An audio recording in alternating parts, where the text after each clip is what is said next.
From the NBA banning logos to not permitting players to wear headbands, here are the items that were banned from the NBA.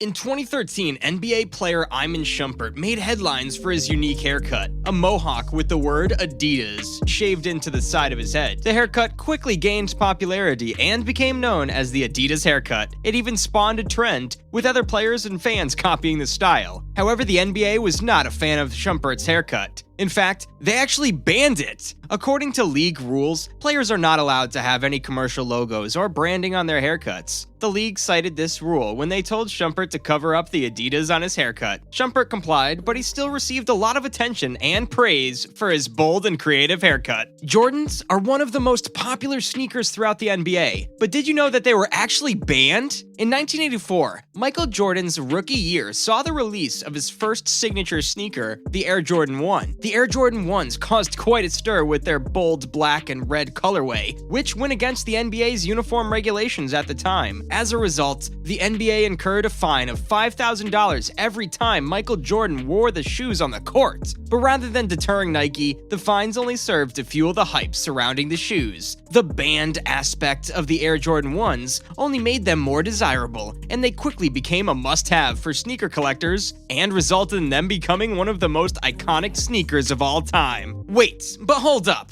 If you don't want to be banned from watching our videos ever again, then subscribe to Ball Now right now. Another sneaker that was banned in the NBA were the Athletic Propulsion Labs sneakers. They made a splash in the industry with their revolutionary basketball sneakers, which featured a spring-loaded design that promised to increase vertical leap and performance on the court. However, in 2011, the NBA decided to ban APL sneakers from being worn in games, citing a rule that prohibits players from wearing any shoe that provides an undue competitive advantage. APL argued that their sneakers did not provide any unfair advantage and appealed the decision, but to no avail. The ban on APL sneakers has been a controversial topic in the basketball world, with some arguing that it's a case of the NBA protecting the interests of its sponsors, who are mostly traditional sneaker companies. Others argue that the ban is necessary to maintain the integrity of the game and prevent players from gaining an unfair advantage. Who would have thought that Band-Aids could be used as a fashion accessory? Well, for Dwayne Wade, he did just that. The NBA player is known for his stylish sense of fashion and speed and talent, both on and off the court. He made headlines for wearing colorful and patterned Band-Aids during games, which caught the attention of fans and sparked a trend among the other players. However, the NBA bans Wade from wearing the Band-Aids, citing league rules that prohibit players from wearing any unapproved equipment or apparel. The decision sparked controversy and backlash from fans, who argued that the Band-Aids were a harmless form of self-expression and do not provide any competitive advantage. Many fans have pointed out that the NBA has a history of allowing players to express themselves through their fashion choices, such as permitting players to wear certain types of shoes and headbands, and that the ban on Wade's Band-Aids is unfair and overly restrictive. Next up, the NBA straight up banned players from wearing ninja headbands. Players such as Jimmy Butler, Montrezl Harrell, De'Aaron Fox, and Drew Holiday were seen wearing these ninja-style headbands during games in the 2018-2019 season. It was a new look to the typical headband style, and allowed players to express themselves, but with the strict policies and rules the NBA has on what you can and can't wear. And in September of 2019, they banned the headbands from being worn in any future games. The NBA cited that this ban was a result of safety concerns that the headbands caused, but many NBA players and fans were outraged with the decision as they did not see the issues with them.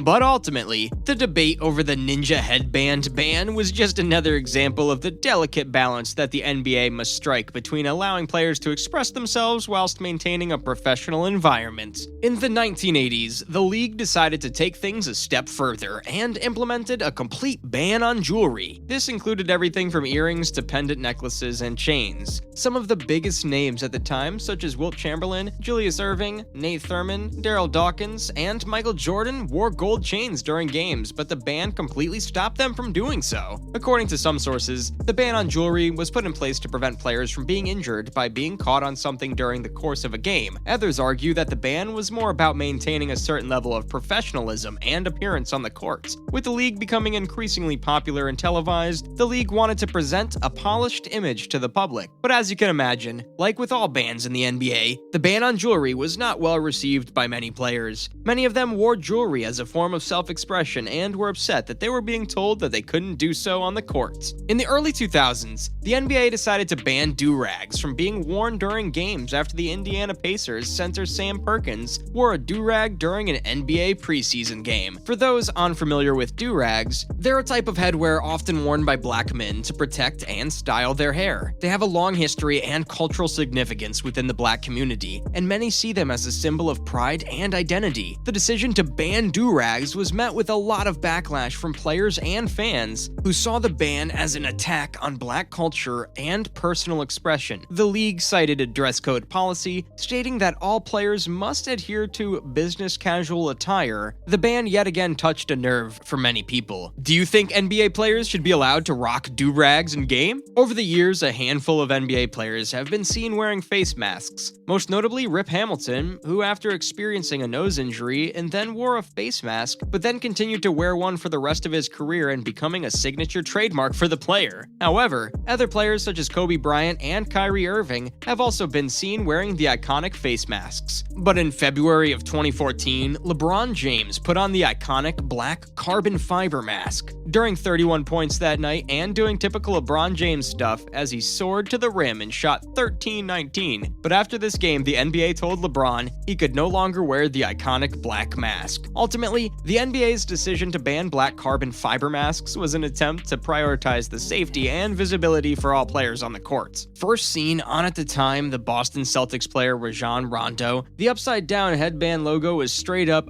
banned shortly after he was first pictured wearing the headband with the NBA logo flipped the wrong way up. Players and fans thought this was a joke at first, questioning how the NBA could be so petty when it comes to a small logo being upside down on a player's headband. But according to the NBA, players are only allowed to wear logos that are facing the correct way, and any deviations from this rule are not permitted. The NBA bans Supreme. The New York streetwear brand was banned from the league after NBA player J.R. Smith wore a Supreme arm shooting sleeve and was seen with a tattoo of the brand's logo on his leg, and Kelly Oubre, who was seen wearing a Supreme branded leg sleeve. The NBA warned Smith that if he was seen with the leg tattoo on coverage, he would be hit with a fine and was advised to cover up the tattoo or get it removed. But as we all know by now, the NBA has extremely strict rules on what players can and can't wear on court, despite the backlash they face. But these aren't even the craziest things to happen in NBA history. Check out the most embarrassing moments in NBA history here, and don't forget to subscribe to Ball Now.